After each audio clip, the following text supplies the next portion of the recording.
This is how I'm building an asymmetric life in my 20s after leaving law school, having worked in a top consulting firm, as well as quit my job to start and try, as well as failed at building my own startup. And the key of the whole concept really lies on this one word, asymmetrical. When I speak to my friends as well as other people in their 20s, a lot of them think that you either want to play it safe in your 20s, where you basically work at a big corporate, maybe a big tech, a big consulting firm, finance or law, or some of them will think that 20s is the time to go all in to, take maximum risk possible. And funny enough, I'm a living example of both of these extremes. I started my journey in a very good law school where I could very well go into a good law firm, work until I'm like 40, 50, have a very good middle class life, and call it a day.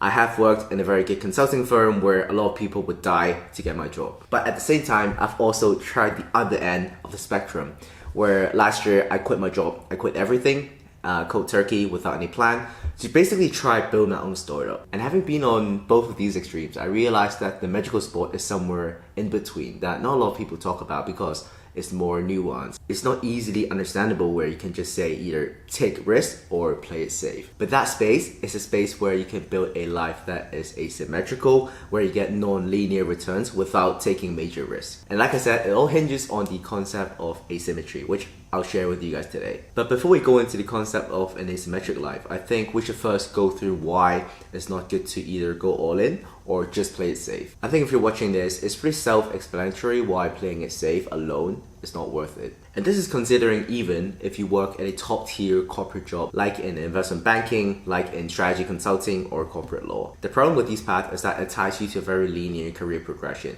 You can very clearly see where you'll end up in 10, 20, 30 years time. And a lot of the times people don't retire until they're in their 50s, sometimes even their 60s. And to be fair, that is also a strength of this path, which is that you have a very consistent career progression. You don't have to worry about where in the next 10, 20 years time. And I'll even argue that is the main reason why most of these people stay in this path, because of the consistency of the stability. But what I'll argue later is that the asymmetric life actually gives you the same benefit. Now let's look at the other extreme, which is people that, quit everything to go all in, which is what I kind of did last year. This path sounds very cool. It's very cool if you actually have done it yourself. But the obvious risk is that it is very risky. You don't really know what's gonna happen. You're taking on a lot of risk in return of a very good outcome. And realistically speaking, both of these paths have its own downside. So as a person that's been on both sides of the equation, I've started thinking like, is there a way for me to get the upside potential of, taking the risk, whilst also having the stability and downside protection of having a more steady, consistent path? And this is where the idea of living an asymmetrical life comes into play. So in investing, there's this concept of, asymmetrical investment. This is where an investment has a relatively low downside or risk, but has a very high upside. So imagine me and you go to like a casino and there's like a slot machine.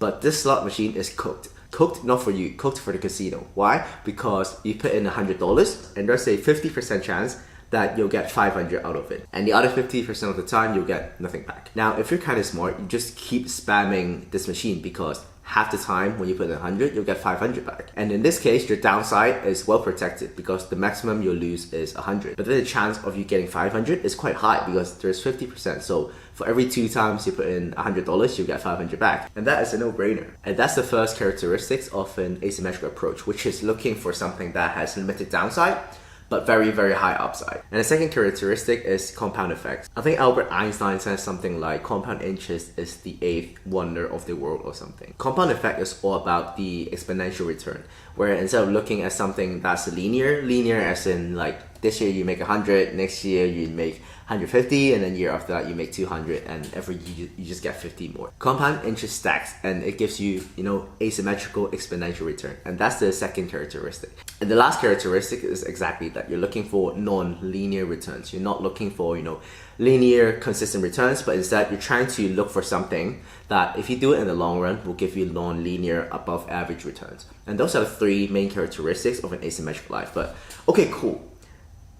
You made it sound very cool, like protect your downside very well, and then you get crazy upside that can compound and then give you like non-linear crazy returns. That sounds too good to be true. And how do you apply that same principle from investing into building your own life. And there's really 4 key principles that I'm trying to follow, having experience both working in a big corporate as well as, trying to build and take a lot of risks. And these principles are all principles that I have learned after like years of iterating my own approach, years of like experimenting, failing, and then, course correcting. So I really hope and I really think they will be helpful for you as well. There's like a fly flying around as well. I'm trying to get rid of it. Oh. And the first and one of the biggest and most important principle of the asymmetric life is taking calculated risk. Not just risk, not just any risk, but like calculated risk. It was Christmas 2023. I really didn't like my consulting job. I went back to Hong Kong. I used to work in the London office of my consulting firm, and I went back to Hong Kong for, my Christmas break. And I was, chatting to some of my friends, 2 of which are living like super cool lives. One of which is like a climbing YouTuber, and he's just like flying around, meeting all these like top climbers, getting on sponsored trips, and making video as a living. And there's another, very good friend of mine who's working as a venture capitalist, and he's basically working remotely. He's getting flown out to all these like conferences, he's meeting cool founders, and he basically works his own hours. And I'm like, okay, this is very cool. I want to do something similar. Like, screw this consulting corporate thing. I'm not doing this anymore. And I started, planning my exit. And at the time it looked like quite black and white. I would either stay in corporate or I would take the risk. But what I didn't realize was that I could take more calculated risks.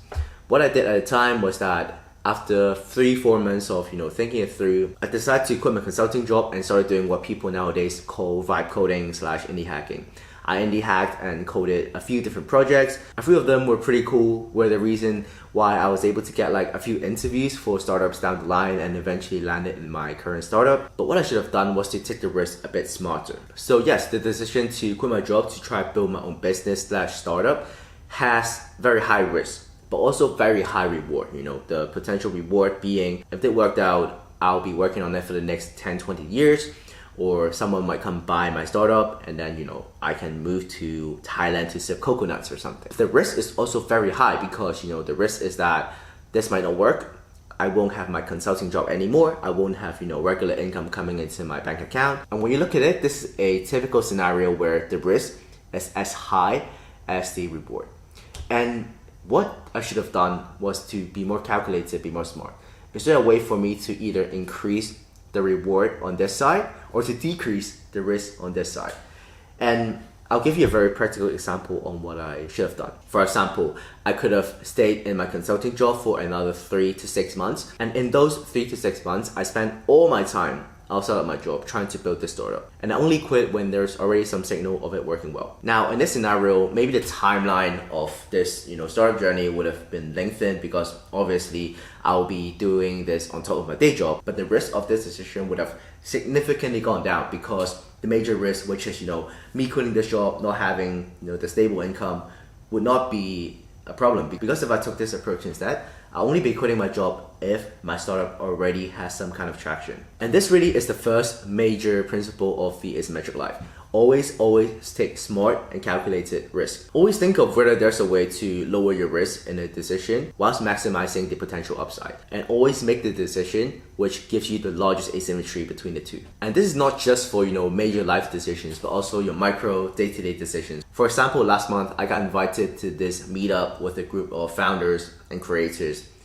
of which I know none of them. So I'm literally going to like a stranger's flat to meet with like other strangers. Sounds very strange, but it was actually quite fun.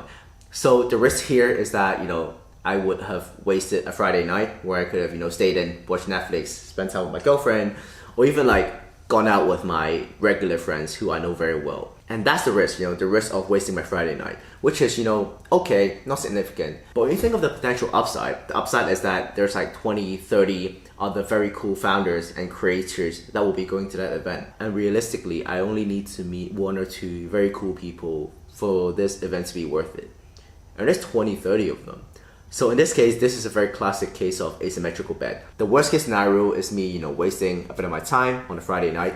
Best case scenario is that I meet a bunch of super cool founders and creators who, might help me professionally or someone that I might want to work together with in the future. So taking calculated risk is the fundamental of the asymmetrical life. But how do you even get to a position where, where you have all these opportunities to take calculated risk on? And that's where the second principle comes in. The principle of maximizing your service area of luck. There's a classic saying, I don't know by who, where they say luck is where opportunity meets preparation. And whilst that's true, there's another layer that this quote is missing, which is, you always want to be in a position where you're not just prepared, but you're in a position where you can attract the most amounts of luck. And looking back, whilst I wasn't thinking of this directly when I quit my job last year, the decision to quit my job, whilst it wasn't a calculated risk, it was actually a move that really maximized my service area of luck.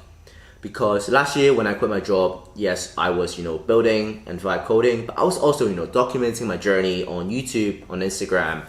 I was building in public. And by doing that, the people that are attracted to these kind of things started reaching out. People started noticing my work, and that in turn got me introduced to a lot of cool people. And that's what I mean, you should maximize your service area of luck. You should always be doing something or be in a position where you can get lucky. The easiest example is moving to a country where people are doing what you want to be doing. By being in London, I am maximizing my service area of luck of meeting cool people in the tech and startup scene. For example, I'm currently working at a tech startup, and the reason I was able to meet my founder was because my founder moved to London last summer, and I have a friend who's also in London who knew this founder when they were both working in New York. If I was, living in another city in the UK, for example, in Manchester or Birmingham, this just simply wouldn't have happened because I won't be in London, I won't be in touch with my friend, and I will never have this chance of meeting this founder who's also in London. Another example, last week I was, just checking my email, and I got this email from this, AI app that I've been using.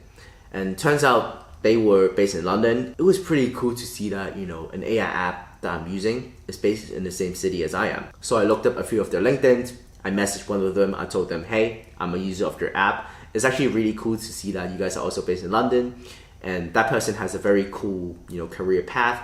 And I just messaged him. I asked him if he wanted to grab coffee. And then, we did. Yesterday, me and him went out for a coffee, which is, again, super cool. And this never would have happened if I wasn't in London. So always think to maximize your service area of luck. There's a few ways to do this. First way is through pure hustle. For example, me documenting my journey of building startups online. It's just pure hustle. I was posting once a week, and on Instagram, I'm posting daily. You don't have to be good to get lucky this way. You just have to do it enough times where luck automatically strikes. Hey guys, I'm not sure what happened, but I lost the next few minutes of the clip, so I'm just gonna re-record it. As you can see, it's been a while. I've even got a haircut. But anyway, let's dive back into the second type of luck. This is called luck by awareness. Now, this is different from the first type where you're just pure hustling. You're just creating motion and hoping that something happens. Luck by awareness is when you've become good at something, when you've become an expert at something. And then as an expert, you got like an expert's eye where you can spot different opportunities. For example, say you've been a content creator for 10 years, since 2010. So in 2020, you've already had 10 years of experience. And now there's this new platform called TikTok coming up. You can spot it, you can see that this is a new opportunity. And because you have the expertise as an OG content creator, you're able to dive right in and then capture on the luck. And then, become TikTok famous. This is one example of luck by awareness, where you're not just like pure hustling, but because you're an expert, you have some unique insight into something, which allows you to spot opportunities easier and capture on them easier. But more interestingly, there's the third type of luck, which is actually luck by uniqueness. Now, this is where you don't go out to look for luck, but luck comes to you. So this is actually one of the most powerful, and this is actually one of the luck that happened to me. So around last August, September, I was, building my own app, but I wanted to also, generate some side income, but I wasn't actively looking for it. And then, all of a sudden, my friend who's working in another consulting firm, actually Financial Times consulting arm, told me that they were assembling a team for a one-off project with Google in Taiwan. And for that, they needed someone with consulting experience, as well as can speak Chinese. And that's actually why he reached out to me, because he wanted to know if I would be interested. Because in London, it's really hard to find people who has good consulting experience, can speak Chinese, and also want to take on like a one-off project rather than a long-term employment. And this is a great example of luck by uniqueness. I wasn't, actively looking for any opportunities. I wasn't doing anything to generate the luck. The luck simply came to me because I was unique in this instance. Now, like I said, the first type of luck is very easy. You just have to, take actions, go out there. But I think the second and third type of luck is, more productive and something you should pay more attention to. And what I've been doing myself is to put myself in a unique position. For example, getting expertise in certain fields. For example, learning how to do content creation, learning how to do data analysis in my job. And I trust that, with this unique combination of skills, it'll give me the expert's eye to attract luck by awareness, but also put me in a unique position to attract luck by uniqueness. Now that's how you generate luck, but what do you generate luck on? Like, what's the roadmap? What are you trying to achieve here? And that really is the third principle, which is create your own path. The reason being is that there's no clear roadmap on this path, right? Like I said, this is the asymmetric life path between the two extremes. And for different people, this path will look different. And what I realized is that you really have to love this path because you'll be on it for ages. Also because there'll be a lot of uncertainty. There is not a clear roadmap on what your life might look like in the next 5 to 10 years because this is uniquely yours. And simply by being an outlier in terms of how you live your life, that attracts its own unique opportunities. But how do you know what to do? Now, I actually have a lot of thoughts and opinions on this, but we're just going to talk about one specific thing only. And to begin, we have to go back to when I started in consulting. I started my career in consulting because I thought it gave me optionality, right? Now, if you don't know, management consulting is quite a prestigious job, meaning that it looks good on your CV, especially if you got in one of the big firms like I did. And management consulting as a job is basically where you, as a consultant, go help different companies on a project basis on different problems they're facing. And what I and many others thought would happen in consulting is that you'll go in and then you'll work across tons of different industries to get that, industry exposure. And then, I can slowly decide what I want to do. But funny enough, like a few months into the job, I realized that was not exactly the case. Yes, you can work across different projects. Yes, you can work in different industries.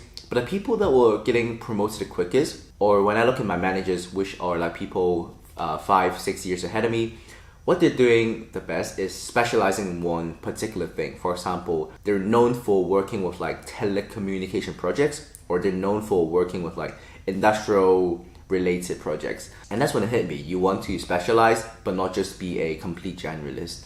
So that's what I did. That's why I quit my job and I tried to learn coding. And then what happened was the story I just told you, how I got on the project with Google and Financial Times. And that gave me a second layer of understanding, which is you don't just want specialty, you want specialty in 2 or better, even more fields where you can then, stack them, and then where you can be is in the intersection of the skill set. So in the Google Financial Times example I mentioned, my skill stack was being able to speak Chinese, but also, having that consulting experience. And that's when I realized, wow, the most powerful place to be and the place where you'll get the most value is when you are in a unique intersection of skills that not a lot of people are in.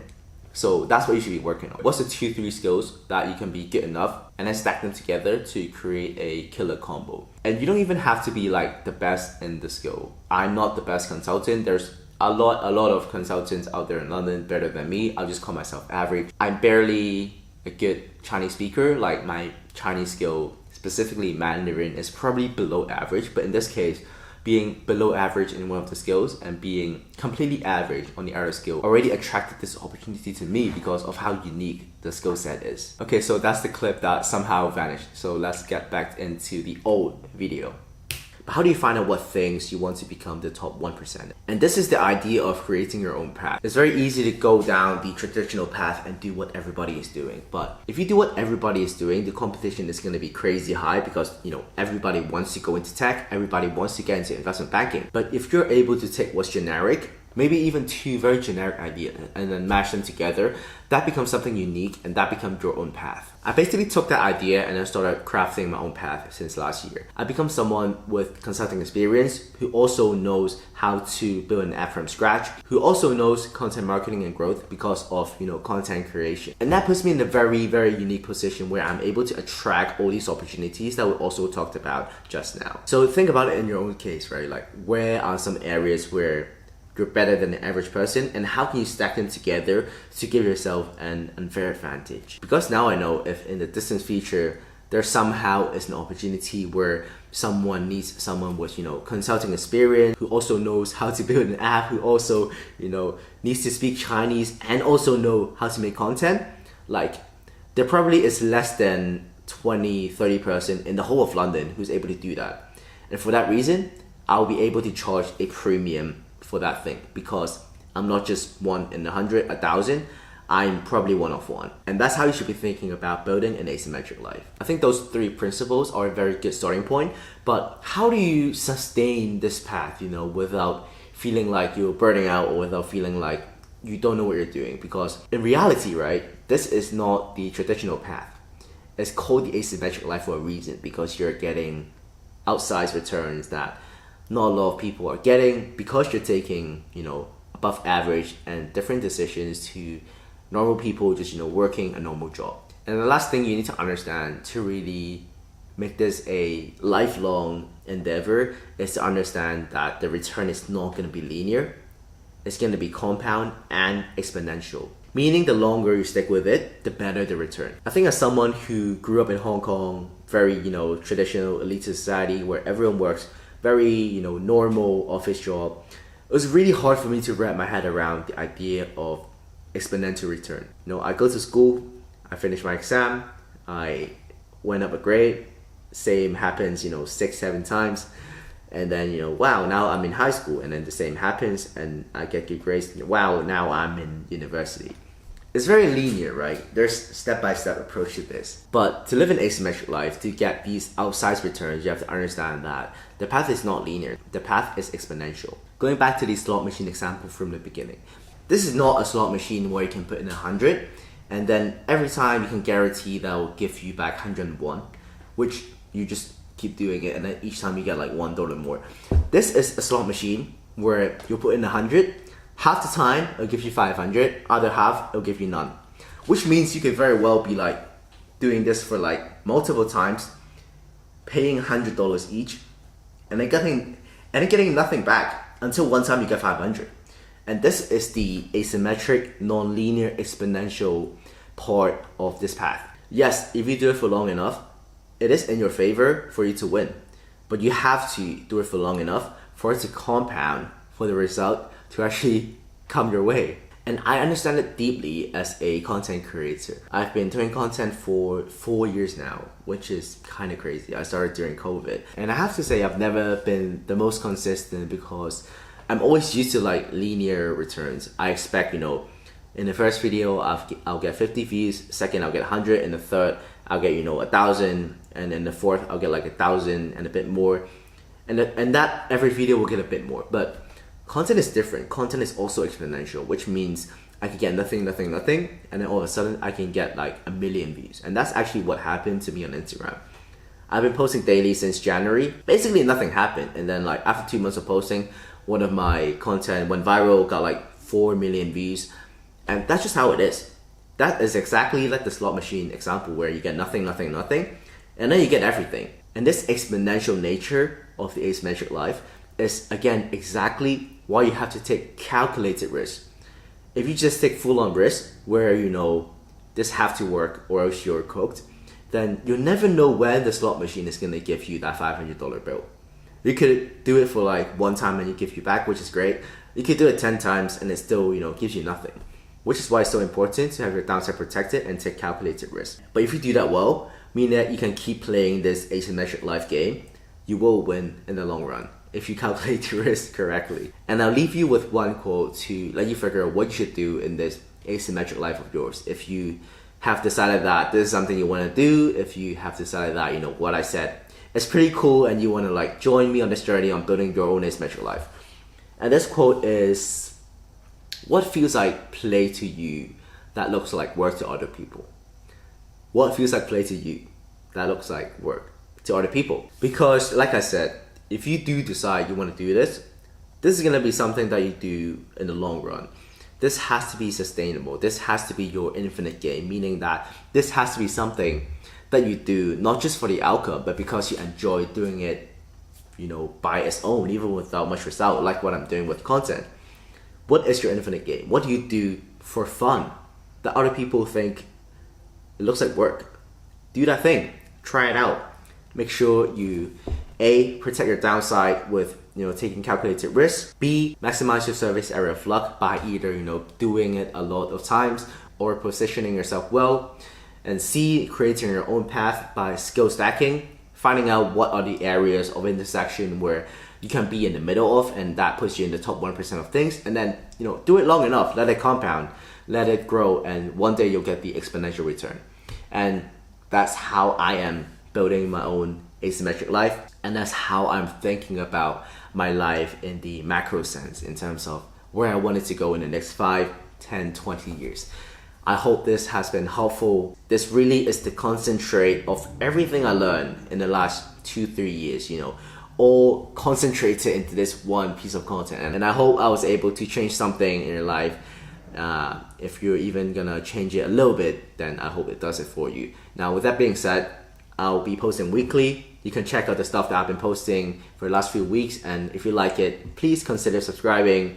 Leave a like, comment down below, like, what's the one thing that you take away from here? What's the one question that you still have? In which I'll try to answer it next time. And yeah, with that being said, I'll see you next week. Peace.